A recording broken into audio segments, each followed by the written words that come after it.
Welcome back to Nayanshree classes and this is Nayanshree. आशा करती हूँ कि आप सभी लोग एकदम अच्छे होंगे और अपनी पढ़ाई अच्छे से कर रहे होंगे। तो आज यहाँ पर पॉलिटी में हम उपराष्ट्रपति जी के बारे में जानेंगे और साथ ही साथ संसद के बारे में जानेंगे। और यहाँ पर मैं आपको खुद से आज लिखवाऊंगी, पहले समझाऊंगी उसके बाद लिखवाऊंगी, क्योंकि मैंने महसूस किया है कि जब मैं लिख के पढ़ाती हूँ तो वो चीज़ें आपको ज़्यादा क्लियर होती हैं, आप उसको ज़्यादा इंटरेस्ट के साथ पढ़ते हैं। सो यहाँ पर आपको मैं खुद से लिखवाऊंगी आज।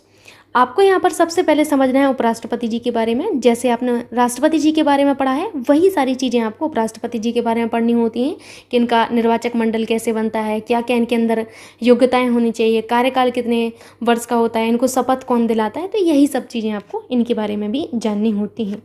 सबसे पहले आपको ये जानना होता है कि हमारा ऐसा कौन सा अनुच्छेद है जो ये बताता है कि भारत का एक उपराष्ट्रपति होगा। तो वो है आपका अनुच्छेद 63। वेरी वेरी इंपॉर्टेंट, याद रखिएगा। अनुच्छेद 63 हमारा क्या कहता है कि भारत का एक उपराष्ट्रपति होगा जो कि राज्यसभा का पदेन सभापति होगा। कई बार एग्जाम में पूछा जाता है कि उपराष्ट्रपति किस सभा का पदेन सभापति होता है। तो लोकसभा ऑप्शन में रहेगा, राज्यसभा ऑप्शन में रहेगा। तो आपको याद रखना है कि राज्यसभा का पदेन सभापति होता है। ठीक है, तो इसके अनुसार, किसके अनुसार, अनुच्छेद 63 के अनुसार, इसके अनुसार भारत का एक उपराष्ट्रपति होगा, एक उपराष्ट्रपति होगा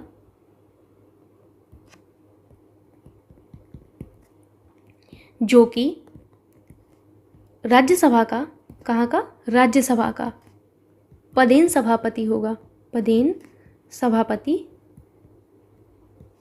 होगा। ठीक, अब हम बात करते हैं उपराष्ट्रपति के निर्वाचक मंडल के बारे में। जब आपने राष्ट्रपति जी का निर्वाचक मंडल पढ़ा था तो वहाँ पर आपने देखा था कि मनोनीत सदस्य शामिल नहीं होते हैं, जबकि उपराष्ट्रपति के निर्वाचन में आपके मनोनीत सदस्य भी शामिल होते हैं और निर्वाचित सदस्य भी शामिल होते हैं।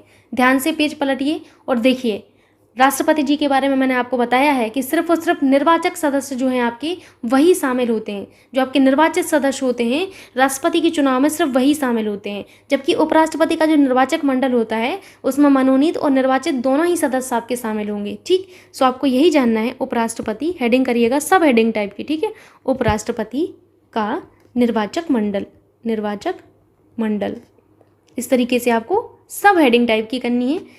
तो आपका एक अनुच्छेद है, कौन सा अनुच्छेद, आपका 66(1) है, जो कि बताता है कि उपराष्ट्रपति के निर्वाचक मंडल में कौन कौन शामिल होगा।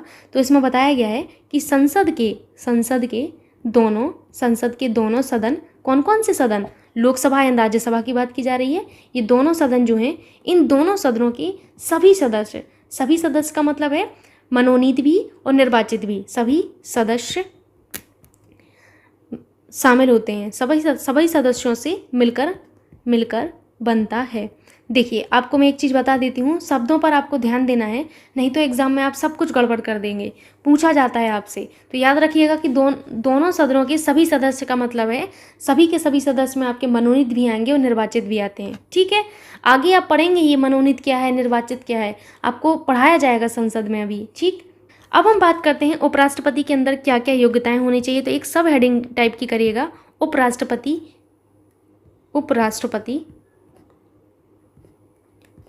की योग्यताएं, उपराष्ट्रपति की योग्यताएं।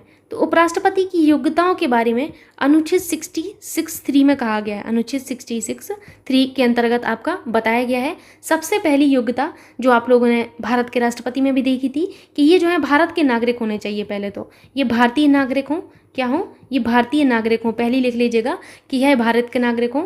दूसरी योग्यता जो कि बहुत ज़्यादा इंपॉर्टेंट होती है कि 35 वर्ष इनकी आयु होनी चाहिए। कितने वर्ष, 35 वर्ष, बहुत महत्वपूर्ण है, पूछा जाता है। तो इनकी आयु 35 वर्ष होनी चाहिए और राज्यसभा का सदस्य निर्वाचित होने की योग्यता इनके अंदर होनी चाहिए। जब आपने राष्ट्रपति जी को पढ़ा था तो राष्ट्रपति में आपने देखा था कि लोकसभा का सदस्य निर्वाचित होने की योग्यता होनी चाहिए और इनके अंदर राज्यसभा जो है, राज्यसभा के आपसे पूछा जाता है। देखिए, बिल्कुल एक एक शब्द पर ध्यान देना है कि राज्यसभा, उपराष्ट्रपति, राज्यसभा, उपराष्ट्रपति, राज्यसभा। ठीक है, तो उपराष्ट्रपति को राज्यसभा का, अब यहाँ पर जगह नहीं है तो मैं ऊपर लिख देती हूँ, यहाँ पर राज्यसभा का सदस्य निर्वाचित होने की योग्यता हो, मतलब इनके अंदर ये योग्यता होनी चाहिए, किसके? राज्यसभा के सदस्य निर्वाचित होने की योग्यता धारण करता हो या योग्यता धारण करता हो। तो ये तीनों आपको याद रखना है। मैं फिर से एक बार समझा देती हूँ कि आपके उपराष्ट्रपति की योग्यताओं के बारे में अनुच्छेद 66(3) में बताया गया है। सबसे पहली जो योग्यता है वो ये कि ये भारतीय नागरिक होने चाहिए। दूसरी योग्यता 35 वर्ष की आयु इनकी होनी चाहिए। तीसरी योग्यता ये राज्यसभा के सदस्य निर्वाचित होने की योग्यता इनके अंदर होनी चाहिए। ठीक, ये आपने देखा। अब हम देखते हैं उपराष्ट्रपति का कार्यकाल। सो आगे आपको इसी तरीके से नोट करते जाना है सब हेडिंग के फॉर्म में। उपराष्ट्रपति का कार्यकाल, उपराष्ट्रपति का कार्यकाल। उपराष्ट्रपति के कार्यकाल के बारे में जब हम बात करते हैं तो अनुच्छेद 67 में इनके कार्यकाल के बारे में बताया गया है। अनुच्छेद 67 में कहा गया है कि जिस दिन ये पद ग्रहण करते हैं उस दिन से 5 वर्ष तक इनका कार्यकाल होगा। तो आपको लिख लेना है जिस दिन से पद ग्रहण किया हो उस दिन से 5 वर्ष तक, 5 ईयर तक, 5 वर्ष तक लिखिएगा आप लोग। अगर उपराष्ट्रपति को अपने पद से हटाना हो, अगर उपराष्ट्रपति को उनके पद से हटाना हो तो राज्यसभा एक प्रस्ताव लाएगी और यदि इस प्रस्ताव पर 2/3 बहुमत, कितना? 2/3 बहुमत जो है इस पर बहुमत से पारित हो जाता है तो उपराष्ट्रपति को इनके पद से हटाया जा सकता है। फिर से सुनिए, बहुत महत्वपूर्ण फैक्ट है, आपसे पूछा जाता है ये चीज़। फिर से सुनिएगा आप लोग ध्यान से। मैंने ये कहा है कि अगर उपराष्ट्रपति को उनके पद से हटाना है तो उनको पद से हटाने के लिए राज्यसभा एक प्रस्ताव लाएगी। यदि इस प्रस्ताव पर 2/3 बहुमत से पारित हो जाता है, ये जो आपका प्रस्ताव है, तो उपराष्ट्रपति को पद से हटना होता है। ठीक है, ये बहुत इंपॉर्टेंट है, ये आपसे पूछा जाता है। तो यहाँ पर आपको लिख लेना है, इसी के आगे पॉइंट करके लिख लीजिएगा। इस तरीके से आप पॉइंट करके लिख लीजिएगा। उपराष्ट्रपति को पद से हटाने के लिए, पद से, अब यहाँ पर महाभियोग मत चला देना। जैसे राष्ट्रपति को अगर उनके पद से हटाना होता है तो महाभियोग की प्रक्रिया चलाई जाती है, लेकिन राष्ट्रपति जो हैं आपकी सिर्फ उन्हीं के लिए होती है ये महाभियोग की प्रक्रिया। उपराष्ट्रपति के लिए मत कर दीजिएगा, उपराष्ट्रपति के लिए महाभियोग नहीं होता है। प्लीज़ आप चीज़ों को समझें, ठीक है। तो उपराष्ट्रपति को पद से हटाने के लिए राज्यसभा एक प्रस्ताव लाएगी और यदि यह प्रस्ताव जो ये प्रस्ताव राज्यसभा लाती है, ये भी पूछा जाता है कि कौन प्रस्ताव लाएगा, तो राज्यसभा प्रस्ताव लाती है। कौन? राज्यसभा प्रस्ताव लाती है। राज्यसभा प्रस्ताव लाएगी और यदि यह प्रस्ताव 2/3 बहुमत से पारित हो जाता है, 2/3 बहुमत से पारित हो जाता है, तो उपराष्ट्रपति को, किसको? उपराष्ट्रपति को पद से हटना होता है। ये स्वयं से फिर हट जाते हैं। जैसे ही ये आपका हो जाता है, 2/3 बहुमत से पारित हो जाएगा, तो इनको हटना ही होता है। ठीक, ये आपको याद रखना है, बहुत महत्वपूर्ण है, प्लीज़ याद रख लीजिएगा। अब हम बात करते हैं शपथ की। उपराष्ट्रपति जी को शपथ कौन दिलाता है? तो आपको यही लिखना है, शपथ। इनको शपथ जो दिलाई जाती है वो अनुच्छेद 69 के तहत दिलाई जाती है। अनुच्छेद 69 में इनकी शपथ के बारे में प्रावधान किया गया है और इसमें कहा गया है कि उपराष्ट्रपति को जो शपथ दिलाता है वो राष्ट्रपति जी दिलाते हैं। कौन दिलाते हैं? राष्ट्रपति जी दिलाते हैं। तो उपराष्ट्रपति को राष्ट्रपति शपथ दिलाते हैं। कौन? राष्ट्रपति शपथ दिलाते हैं। शपथ यानी कि ओथ, जो पद ग्रहण करने से पहले दिलाई जाती है ना, तो वही ओथ इनको कौन दिलाता है? राष्ट्रपति जी दिलाते हैं। बहुत महत्वपूर्ण है, पूछा जाता है, सीधा सीधा आपसे पूछा जाता है। सो इतनी चीज़ें बस आपको उपराष्ट्रपति जी के बारे में याद रखनी है, इनफ है आपके लिए।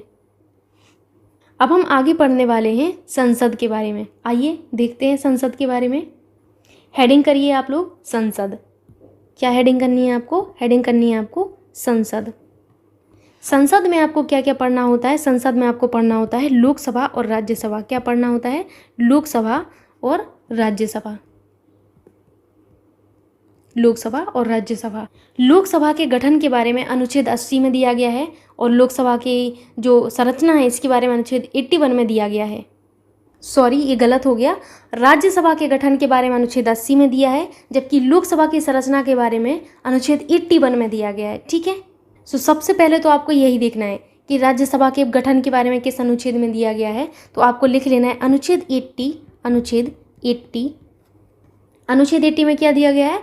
राज्यसभा के गठन के बारे में दिया गया है, और इसमें कहा गया है कि राज्यसभा का गठन अधिकतम 250 सदस्यों से होता है। यही आपको जानना होता है, जो कि महत्वपूर्ण होता है, जो मैं आपको बार बार बोलती आ रही थी कि आपका जो है इतने बहुमत से पारित होना चाहिए। तो पहले हमें ये पता होना चाहिए कि हमारे राज्यसभा में कितने सदस्य हो सकते हैं अधिकतम, लोकसभा में अधिकतम कितने सदस्य हो सकते हैं, कितने सदस्यों को मनोनीत किया जाता है, कितने सदस्य आपके निर्वाचित होते हैं। बस यही आपको जानना है और यही महत्वपूर्ण है। तो अनुच्छेद 80 में हमारे राज्यसभा के गठन के बारे में बताया गया है, और इसमें कहा गया है कि राज्यसभा का गठन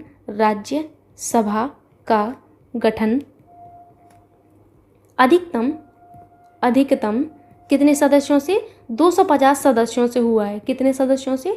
250 सदस्यों से होता है। जिसमें मैं पहले इसको समझा देती हूँ, उसके बाद आपको नोट करना है। ठीक है, 250 तो आपके अधिकतम सदस्य होते हैं। अब ये जो 250 सदस्य हैं, इन 250 सदस्यों को आपको देखना है। इन 250 सदस्यों में आपके 238 जो हैं आपके ऐसे सदस्य होते हैं जो निर्वाचित होते हैं। क्या होते हैं? जो आपके निर्वाचित होते हैं। और इनमें से आपके 12 सदस्य कैसे होते हैं? जो मनोनीत होते हैं। कैसे होते हैं? मनोनीत होते हैं। बस यही आपको समझना था। और इन सदस्यों को मनोनीत किसके द्वारा किया जाता है? तो इन सदस्यों को मनोनीत राष्ट्रपति जी करते हैं। ऐसा नहीं कि हवा में हो जाते हैं। ठीक है, और बाकी जो 238 निर्वाचित होते हैं वो अप्रत्यक्ष रूप से आपके निर्वाचित होते हैं, डायरेक्टली आपके निर्वाचित नहीं होते। कभी आपने सुना है कि राज्यसभा का चुनाव हो रहा है तो हम वोट देने जा रहे हैं? कभी नहीं सुना होगा। ठीक, तो यही आपको जानना होता है। और जो आपके राष्ट्रपति जी मनोनीत करते हैं जिन सदस्यों को, तो वो ऐसे व्यक्ति होते हैं, ऐसे नहीं होते कि राहगीर किसी को भी उठा लें। भाई ऐसा नहीं किया जाता है। ऐसे व्यक्तियों को उठाया जाता है राष्ट्रपति जी के द्वारा जो साहित्य में, विज्ञान में, कला में और समाज सेवा में विशेष ज्ञान रखते हो, जिनके पास एक व्यवहारिक अनुभव हो, एक्सपीरियंस जो पर्सन हो, उनको ही लिया जाता है। ठीक, समझ गए आप लोग? तो यही आपको नोट करना है। अब मैं इसको हटा देती हूँ, नोट करवा देती हूँ। आगे लिखिएगा, जिसमें 238, याद रखिएगा 238 सदस्य निर्वाचित होते हैं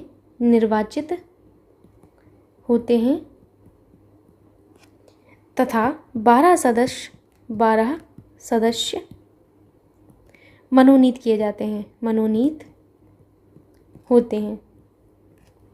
मनोनीत का मतलब क्या है? जो राष्ट्रपति जी की इच्छा से बनते हैं। तो आपको नीचे यही लिखना है, आप पॉइंट के फॉर्म में लिख लें, चाहे नोट के फॉर्म में लिख लें, कैसे भी लिख लें, कि इन 12 सदस्यों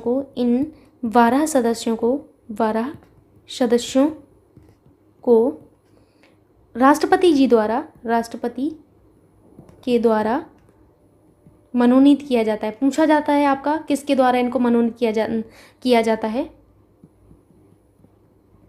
मनोनीत किया जाता है तथा मनोनीत सदस्य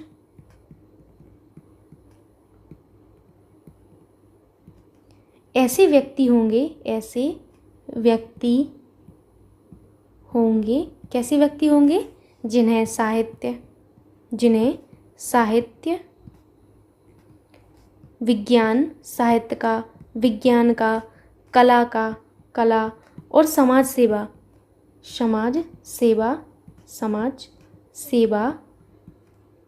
में विशेष ज्ञान, आगे लिखिएगा, मैं बोल दे रही, आप लोग लिखिएगा, विशेष ज्ञान या व्यावहारिक अनुभव हो। लिख लिया? बस इतना आपको लिखना था। तो ये आपके अनुच्छेद 80 हो गया। ठीक है, अब यहाँ पर कुछ चीज़ें राज्यसभा के बारे में आपको याद रखनी है, तो यहाँ पर आप नीचे पॉइंट के फॉर्म में ही लिखते जाइएगा। ठीक है, तो राज्यसभा के बारे में कुछ जो चीज़ें हैं वो आपको जाननी पड़ेंगी। सबसे पहला ये कि राज्यसभा में प्रत्येक राज्य के प्रतिनिधियों का निर्वाचन उस राज्य की विधानसभा के निर्वाचित सदस्यों द्वारा किया जाता है। ठीक है, तो लिख लीजिए आप लोग, राज्यसभा में प्रत्येक राज्य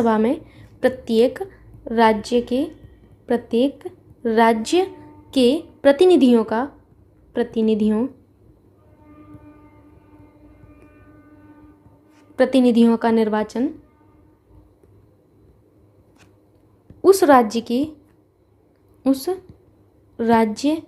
की विधानसभा के निर्वाचित सदस्यों द्वारा किया जाता है। ठीक है।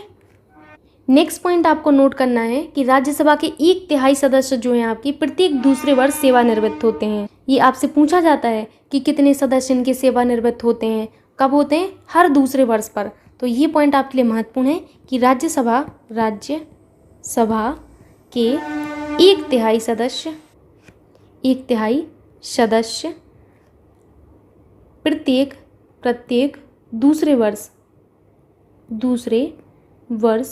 क्या होते हैं, सेवानिवृत्त होते हैं। सेवानिवृत्त यानी कि रिटायर होते हैं। ठीक है, रिटायर हो जाते हैं। तो राज्यसभा के जो सदस्य होते हैं इनके सदस्यों का कार्यकाल कितना होता है, 6 वर्ष का होता है। तो आपको याद रखना है राज्यसभा के सदस्यों का कार्यकाल, वेरी वेरी इंपॉर्टेंट, पूछा जाता है आपसे राज्यसभा के सदस्यों का कार्यकाल कितने वर्ष होता है, 6 वर्ष। सदस्यों का कार्यकाल 6 ईयर का होता है। एक और आपको पॉइंट यहाँ पर जानना है राज्यसभा के बारे में कि राज्यसभा लिखा है, राज्यसभा का जो सभापति है वो राज्यसभा का सदस्य नहीं होता। ये बहुत इंपॉर्टेंट है, इस पॉइंट को आपको याद रखना है कि राज्यसभा का सभापति जो होता है, किसके बारे में बात की जा रही है, सभापति के बारे में। राज्यसभा का सभापति राज्यसभा का सदस्य नहीं होता है, पूछा जाता है आपसे। ठीक है, सदस्य नहीं होता है। भारत का उपराष्ट्रपति राज्यसभा का पदेन सभापति होता है। ये अभी अभी आप पढ़ के आए हैं, लेकिन फिर से आपको यहाँ पर याद रखना है कि भारत का उपराष्ट्रपति, किसके बारे में बात की जा रही है, उपराष्ट्रपति जी के बारे में। भारत का उपराष्ट्रपति राज्यसभा का, कहाँ का, राज्यसभा का पदेन सभापति होता है, का पदेन सभापति होता है।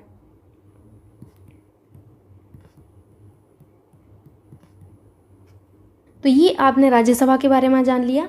अब हम जानते हैं लोकसभा के बारे में। सो इसको मैं हटा देती हूँ और अभी आपको लोकसभा की संरचना समझनी है। लोकसभा की संरचना, लोकसभा की संरचना के बारे में अनुच्छेद 81 में दिया है। किसमें, अनुच्छेद 81 में दिया गया है। बोला गया है कि लोकसभा की अधिकतम सदस्य संख्या कितनी हो सकती है, 552 हो सकती है।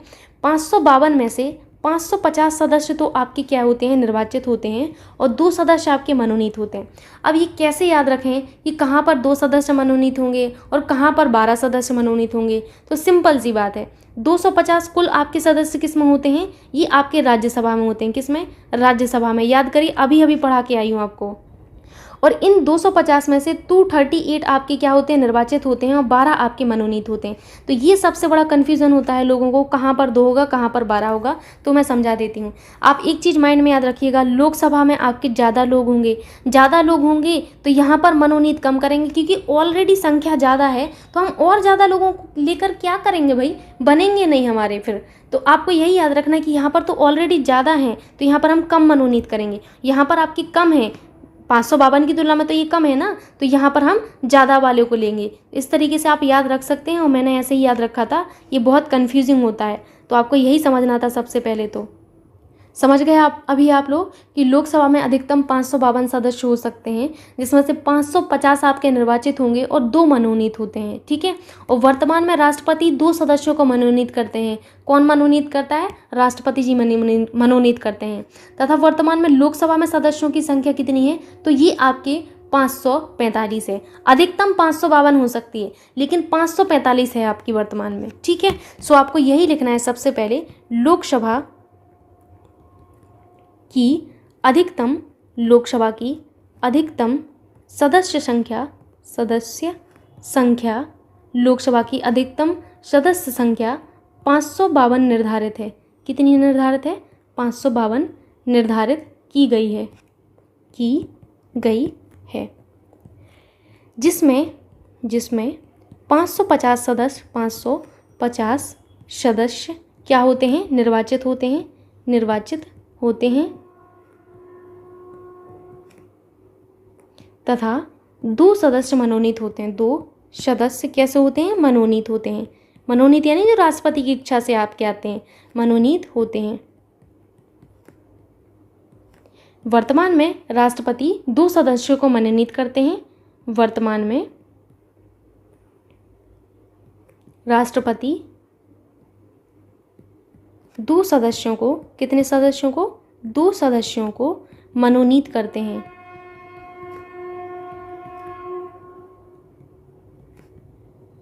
और आपको एक पॉइंट लिखना है जो कि बहुत ज़्यादा महत्वपूर्ण है। पॉइंट ये है, आपको नोट के फॉर्म में लिखना है। वर्तमान में लोकसभा में सदस्यों की संख्या कितनी है? 545 है। वर्तमान में अधिकतम तो आपके इतने निर्धारित हैं, लेकिन इतने अभी हैं नहीं। इतने आपको याद रखना है कि वर्तमान में 500 आपके 45 ही हैं। तो वर्तमान में लोकसभा के सदस्यों की संख्या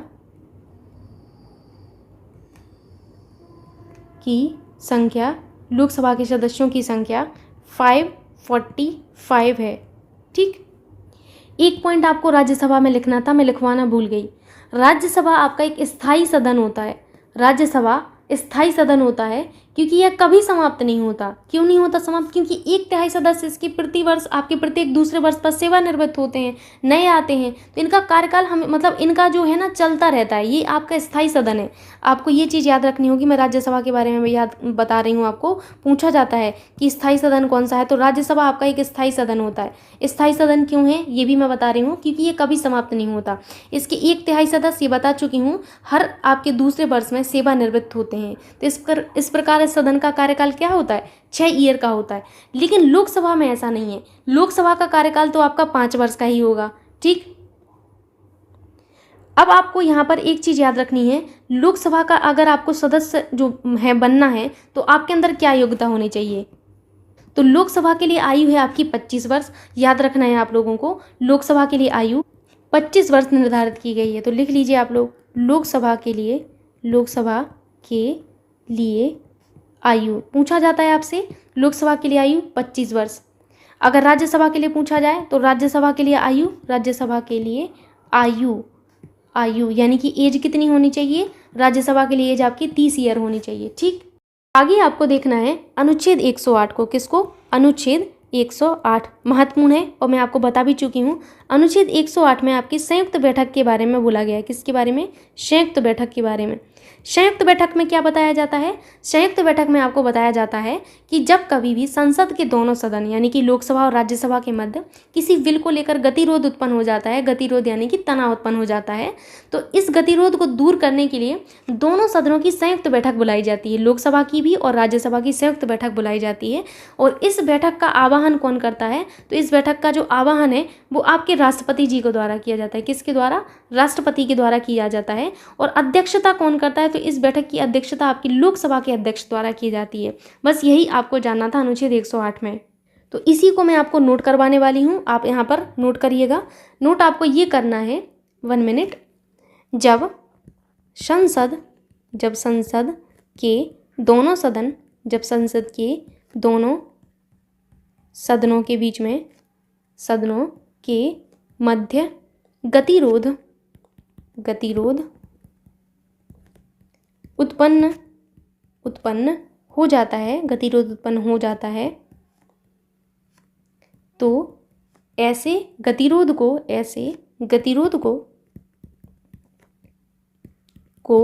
दूर करने के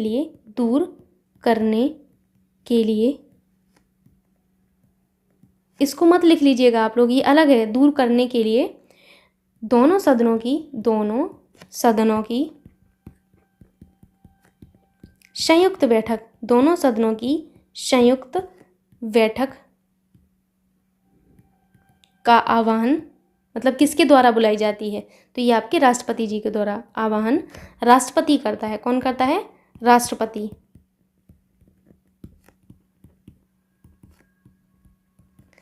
ठीक, संयुक्त बैठक की अध्यक्षता आगे लिखिएगा आप लोग इसी में।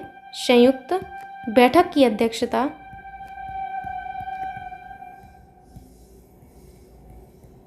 लोकसभा के अध्यक्ष द्वारा की जाती है। किसके द्वारा?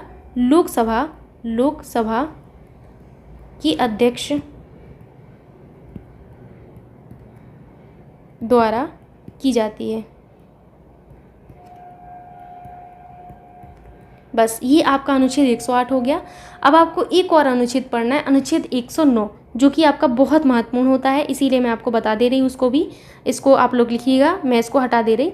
अब आपको क्या जानना है, अनुच्छेद 109 के बारे में जानना है। अनुच्छेद 109, ठीक। अनुच्छेद 109 में धन विधेयक के संबंध में बताया गया है, जो कि बहुत ज़्यादा महत्वपूर्ण है। तो इसी में आप डैश करके लिखिएगा, धन विधेयक के संबंध में, धन विधेयक के संबंध में विशेष प्रक्रिया के बारे में वर्णन किया गया है। इसमें विशेष प्रक्रिया समझ लेते हैं भाई धन विधेयक को एक बार। धन विधेयक के बारे में आपको याद रखना है कि धन विधेयक सिर्फ और सिर्फ लोकसभा में ही प्रस्तुत किए जाते हैं। कई बार एग्जाम में आता है आपसे पूछने को कि धन विधेयक किस में आपके प्रस्तुत किए जाते हैं, लोकसभा में, राज्यसभा में। तो आपको याद रखना है कि धन विधेयक सिर्फ और सिर्फ आपकी लोकसभा में ही प्रस्तुत किए जाते हैं। कोई भी विधेयक धन विधेयक तब होता है, ये आपको याद रखना पड़ेगा। तो याद रखना है आपको कि कोई भी विधेयक धन विधेयक है या फिर नहीं है, तो इसका निर्णय कौन करेगा, लोकसभा का अध्यक्ष करता है, ठीक। अब जैसे कोई भी बिल है, अब कैसे पता चलेगा कि ये धन विधेयक है कि नहीं है, तो इसको कौन निर्धारित करेगा, कोई एक व्यक्ति तो होगा ना जो बताएगा कि हाँ भाई ये धन विधेयक ही है। तो इसके बारे में कौन बताता है, ये निर्धारित कौन करता है, तो इसका निर्णय करने का काम कौन होता है, आपके लोकसभा के अध्यक्ष का।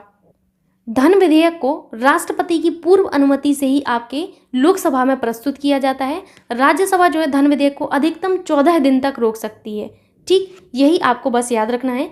पहला पॉइंट आपको ये याद रखना है कि धन विधेयक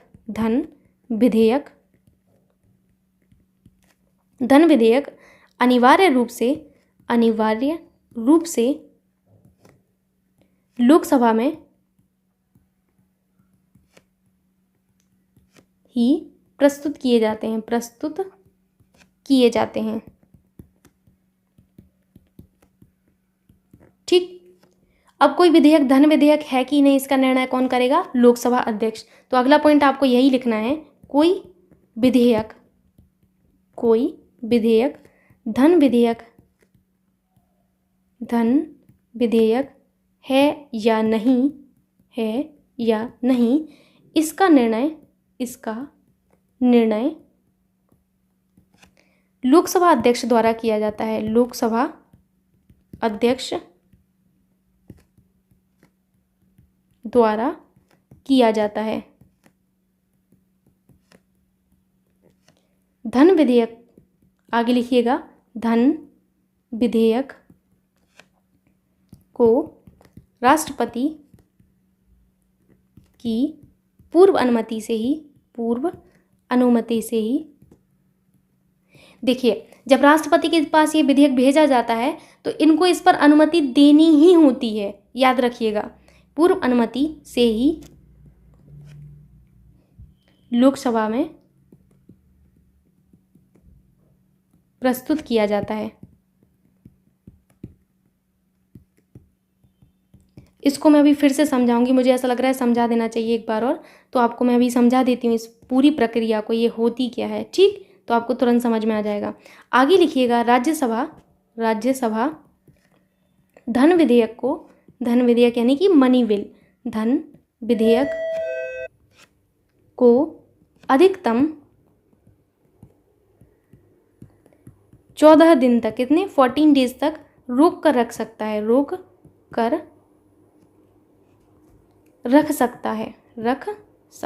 है। देखिए, ये तो मनी बिल की बात हो गई। मनी बिल के बारे में कहा जाता है कि ये जो मनी बिल है वो केवल और केवल आपके कहाँ पर पेश किया जाता है, आपकी लोकसभा में प्रस्तुत किया जाता है। कोई भी विधेयक धन विधेयक है कि नहीं, इसका निर्णय हमारे लोकसभा के अध्यक्ष द्वारा किया जाता है। धन विधेयक को आपके राष्ट्रपति की पूर्व अनुमति से ही लोकसभा में प्रस्तुत किया जाता है। अब ये अलग से लाइन क्यों लिखी गई है, जबकि हर एक विधेयक को आपके राष्ट्रपति जी की पूर्व अनुमति से ही पेश किया जाता है? क्योंकि मनी बिल एक ऐसा बिल है ना जिस पर राष्ट्रपति को अपनी सहमति देनी ही पड़ती है, ठीक। बाकी के जो विधेयक आपके राष्ट्रपति की सहमति के लिए भेजे जाते हैं, इनको राष्ट्रपति इन पर अपनी जो है प्रतिक्रिया दे भी सकते हैं, अनुमति दे भी सकते हैं और नहीं भी दे सकते हैं। लेकिन मनी बिल एक ऐसा बिल है जिस पर राष्ट्रपति को ना चाहते हुए भी अपनी जो अनुमति है वो देनी पड़ती है। राज्यसभा को धन विधेयक के मामले में कोई भी अधिकार है नहीं। ये अधिकतम चाहें तो धन विधेयक को 14 दिन तक रोक से रख सकती हैं, फिर इनको वापस इनको लोकसभा को देने ही पड़ते हैं। तो वही 14 दिन रखने का मतलब क्या हुआ फिर? तो कुछ नहीं, आप समझ लीजिए इससे। देखिए, इस प्रोसेस को मैं समझा देती हूँ। कोई भी आपका विधेयक मान के चलिए लोकसभा में बना, ये आपका लोकसभा है, ये राज्यसभा है और ये आपके कौन है? राष्ट्रपति जी हैं। तो मैं इस तरीके से लिख देती हूँ राष्ट्रपति। कोई भी आपका विधेयक लोकसभा में बना तो फिर वो राज्यसभा में भेजा जाता है। किसके लिए? सहमति के लिए। राज्यसभा ने अनुमति दे दी तो फिर वो राष्ट्रपति के पास भेजा जाता है अनुमति के लिए। राष्ट्रपति जब इस पर अनुमति दे देते हैं तब जाके कोई भी विधेयक आपका कानून बनता है। तो ये तो सिंपल सी प्रक्रिया हो गई। एक ये केस होता है कि ये आपकी लोकसभा हैं और ये आपके राज्यसभा हैं और ये आपके राष्ट्रपति हैं। कौन है? राष्ट्रपति हैं। अब मान के चले कि कोई आपका विधेयक राज्यसभा में आपका बनाया गया तो राज्यसभा लोकसभा में भेजती है इनकी अनुमति के लिए। फिर लोकसभा क्या करती है? इस बिल को राज्यसभा को फिर से भेजती है कि इन्होंने अपनी अनुमति दे दी। अब राज्यसभा इसको राष्ट्रपति को भेजती है। किसको? राष्ट्रपति को भेजती है। राष्ट्रपति जब इस पर अनुमति दे देंगे तब वो कानून बनता है। क्या बनता है? कानून बनता है। ठीक। पिछले वाले में एक चीज़ सुधार करना है। मैंने आपको बताया ये लोकसभा, ये राज्यसभा, ये राष्ट्रपति, ये लोकसभा, ये राज्यसभा और ये हमारे राष्ट्रपति जी हैं। ठीक है। तो लोकसभा में जो आपका बिल बना वो आपका राज्यसभा में गया। राज्यसभा अपनी अनुमति के बाद लोकसभा को वापस भेजती है, फिर लोकसभा आपके राज्यसभा को भेजती है। ठीक, समझ गए आप लोग? अब मान के चले कि कोई भी आपका जो है विधेयक आपके राज्यसभा में बना तो राज्यसभा लोकसभा को भेजेगी इसकी अनुमति के लिए। फिर लोकसभा ने अनुमति दे दी तो वो राज्यसभा को भेजेंगे और राज्यसभा फिर फाइनल रूप से किसको भेजेंगी? राष्ट्रपति की अनुमति को भेजेंगी। जब राष्ट्रपति अनुमति दे देंगे तो फिर ये कानून बन जाता है। समझ गए आप लोग? अगर अभी भी नहीं आया समझ में तो आपको मैं फिर से समझा देती हूँ। एक लास्ट बार आपको समझाया जा रहा है। ये लोकसभा है, मान के चलिए ये लोकसभा है और ये आपकी राज्यसभा है और ये आपके राष्ट्रपति हैं। ठीक है। कोई भी आपका विधेयक सबसे पहले आपका मान के चलिए लोकसभा में बना। किस में बना है? लोकसभा में। तो वो राज्यसभा में भेजा जाता है अनुमति के लिए। राज्यसभा ने अपनी अनुमति दे दी तो राज्यसभा फिर से इसको लोकसभा में भेज देती है कि भैया हमने अनुमति दे दी है। फिर लोकसभा क्या करती हैं? राज्यसभा को भेजती हैं, इसको राष्ट्रपति जी को भेजती हैं, राष्ट्रपति जी को। राष्ट्रपति जी जब इस पर अनुमति दे देंगे तब जाके वो आपका कानून बनेगा। अब यही मान के चलिए कि ये आपका कोई भी विधेयक आपका राज्यसभा में बना तो राज्यसभा लोकसभा को भेजेगी कि अनुमति दे दीजिए। अनुमति जब दे दी जाएगी लोकसभा के द्वारा, हो सकता है नहीं भी दे दी जाए और कुछ इसमें संशोधन किए जाएं तो संशोधन के लिए लोकसभा भेज देती है। तो लोकसभा बोलती है कि भाई संशोधन करिए इसमें, तो लोकसभा ने वापस भेज दिया। फिर राज्यसभा फिर इस बिल को राष्ट्रपति जी को भेजती है तो राष्ट्रपति जब अनुमति दे देते हैं तब जाके वो आपका क्या बनता है? कानून बनता है। ठीक है। अब धन विधेयक के मामले में आपका थोड़ा सा मैटर अलग हो जाता है। धन विधेयक हमेशा आपकी लोकसभा में ही प्रस्तुत किए जाते हैं। किसमें? लोकसभा में। ये राज्यसभा में आपके प्रस्तुत नहीं होंगे, जबकि अन्य जो आपके बिल हैं वो आपके राज्यसभा में भी प्रस्तुत किए जा सकते हैं, ऐसा कुछ नहीं है। और ये हमारे राष्ट्रपति जी हैं। ठीक है। धन विधेयक आपके लोकसभा में बना, लोकसभा के बाद आपके राज्यसभा में भेजा जाएगा। राज्यसभा इसको चाहे तो अपनी अनुमति तुरंत दे दे और चाहे तो 14 दिन तक रोक कर रख सकती है। उसके बाद फिर ये लोकसभा को भेज देती है। फिर ये लोकसभा क्या करती है? राष्ट्रपति जी को देती है कि आप अपनी अनुमति दे दीजिए। अनुमति राष्ट्रपति जी को देनी ही पड़ती है धन विधेयक के मामले में। तो राष्ट्रपति जी अनुमति दे देते हैं तब जाके आपका वो मनी बिल बन जाता है। ठीक। तो ये है धन विधेयक के मामले में सारी चीज़ें। एंड आशा करती हूँ आपको समझ में आया होगा। तो ये रहा आपका उपराष्ट्रपति जी के बारे में सारी चर्चा और आपके संसद के बारे में। आशा करती हूँ कि आपको समझ में आया होगा। एंड मिलते हैं नेक्स्ट वीडियो में। वीडियो को लाइक करना एंड शेयर करना ना भूलिएगा। Thank you so much.